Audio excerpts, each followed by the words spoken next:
नमस्कार, मी डॉक्टर हिरालाल पवार, हृदयरोग तज्ञ। आज आपण हृदयातल्या ज्या टेस्ट केल्या जातात त्यामधल्या ईसीजी या बेसिक टेस्ट बद्दल जाणून घेणार आहोत। ईसीजी म्हणजे नक्की काय? तर ईसीजी हा हृदयातल्या ज्या करंट असतात त्याचा एक ग्राफ आपल्या ईसीजी पेपरवर येतो। तर त्याद्वारे आपल्याला हृदयातली जी झडप असते, झडपांचे आजार कळतात। हृदयामध्ये छिद्र असेल तर त्या छिद्राच्या बाबतीत आपल्याला आजार कळतो। ब्लड प्रेशरच्या आजाराबद्दल आपल्याला जानकारी कळते आणि हृदयविकाराच्या आजाराबद्दल आपल्याला माहिती मिळते। पण बऱ्याच वेळेला झडपांचे आजार, होलचे आजार किंवा बीपी मुळे ईसीजी मध्ये होणारे बदल हे आजार खूप जास्त झाल्यानंतरून ईसीजी मध्ये जाणवतात। त्यामुळे ज्यावेळेस ईसीजी खूप ॲबनॉर्मल येतो त्यावेळेस आजार बऱ्यापैकी बळावलेला असतो। आता सगळ्यात महत्त्वाचं हृदयविकाराच्या आजाराबद्दल आपण जाणून घेऊया। हृदयविकार म्हणजे हार्ट अटॅक। तर ईसीजी मध्ये बऱ्यापैकी हार्ट अटॅक पिकअप होतो ज्यावेळेस मेजर हार्ट अटॅक, ज्याला आम्ही एसटी एलिव्हेशन मायोकार्डियल इन्फेक्शन असं म्हणतो, तो ईसीजी मध्ये ज्यावेळेस खूप जास्त पेन होतात त्यावेळेस तो डेफिनेटली पिकअप होतो।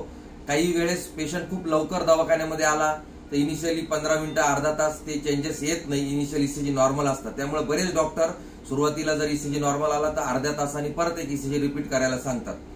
तसेच बऱ्याच वेळेला काय होतं की रुग्णाला समजा 90% ब्लॉकेजेस असतील तर त्याला काही काम केल्यावर किंवा एक्झर्शन केल्यावर अँजायनाचा त्रास होतो।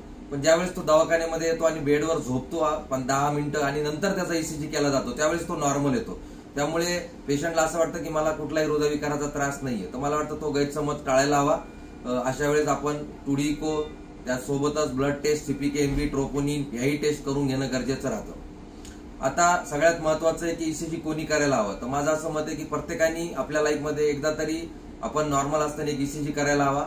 कारण बऱ्याच वेळेला काय होतं की आम्ही प्रॅक्टिसमध्ये बघतो एखाद्या पेशंटचा ईसीजी ॲबनॉर्मल येतो आणि त्यावेळेस आम्ही त्याला विचारतो की तुझ्याकडे जुना ईसीजी आहे का, आपल्याला कम्पेअर करायचं आहे, तर त्याच्याकडे एकही ईसीजी नसतो। तर मला असं वाटतं की प्रत्येकाने जशी आपली जन्मकुंडली असते त्याप्रमाणे एक ईसीजी काढून घ्यायला हवा आणि त्याची झेरॉक्स करून आपल्या फाईलमध्ये किंवा पीडीएफ फॉर्मॅटमध्ये आपल्या मोबाईलवर ठेवायला हवी। धन्यवाद, थँक्यू।